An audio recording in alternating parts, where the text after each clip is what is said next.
Olá, você que está vendo essa apresentação, seja bem-vindo ou bem-vinda.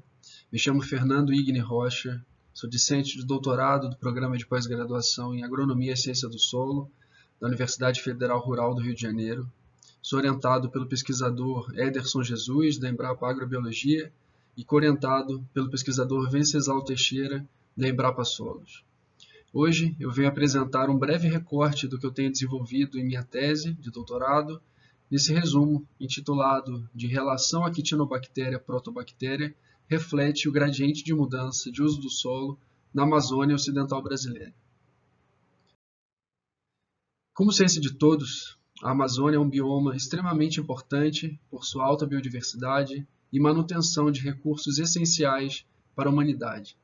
No entanto, o bioma vem sofrendo intensa pressão pelo aumento das atividades antrópicas, especialmente o avanço da pecuária extensiva, que é o maior responsável pelo aumento da área desmatada nos últimos anos.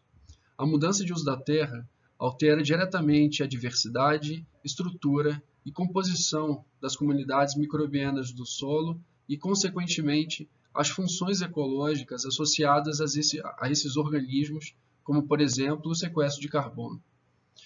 Em recentes estudos, são evidenciados que em sistemas tropicais, a conversão da floresta em pastagem aumenta a abundância de grupos específicos, como, por exemplo, as actinobactérias, em detrimento da redução de protobactérias, que são mais associadas aos solos florestais.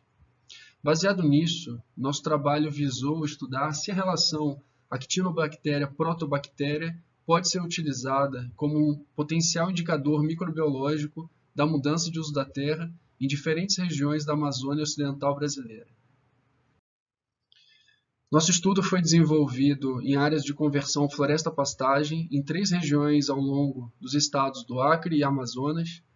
Essas regiões possuem solos oriundos de diferentes processos pedogenéticos, sendo a área do Acre a com maior fertilidade natural. Todas as regiões são relevantes quanto ao avanço da pecuária extensiva e, consequentemente, sofrem com o avanço do desmatamento.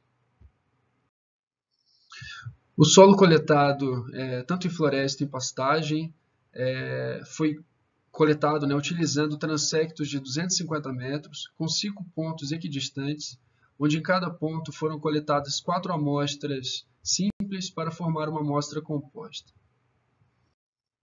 Além da caracterização química e física realizada nos solos coletados, nós utilizamos de métodos moleculares para acessar a comunidade microbiana dos solos, utilizando o sequenciamento de nova geração pelo método Illumina, após todas as etapas de extração de DNA e verificação da qualidade do material extraído. As sequências genômicas foram submetidas a protocolos de análise de bioinformática, utilizando o algoritmo DADA2, desenvolvido por Callahan e colaboradores através do ambiente R de programação.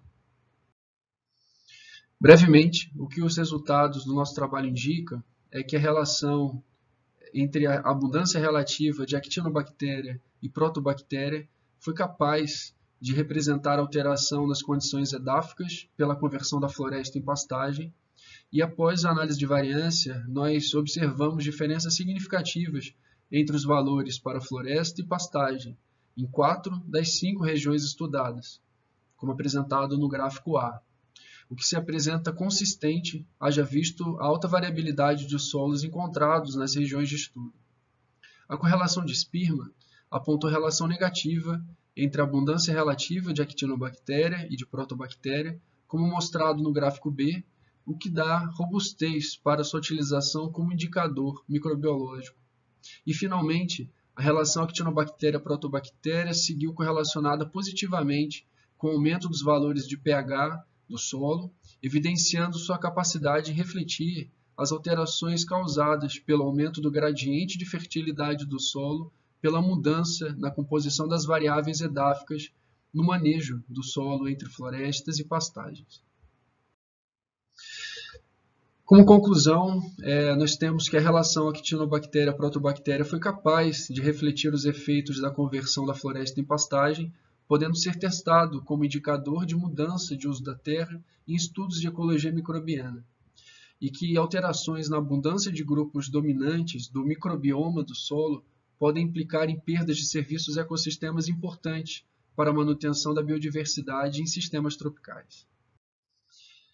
Por fim, eu gostaria de agradecer às instituições, a Universidade Federal Rural do Rio de Janeiro, a Embrapa Agrobiologia, Embrapa Solos, ao Programa de Pós-Graduação em Agronomia e Ciência do Solo, aos órgãos de fomento pela Bolsa, o CNPq, a CAPES, e também às agências de fomento americana pelo recurso de pesquisa, a National Academy of Science, a USAID.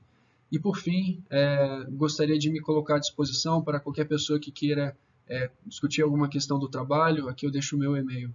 Muito obrigado.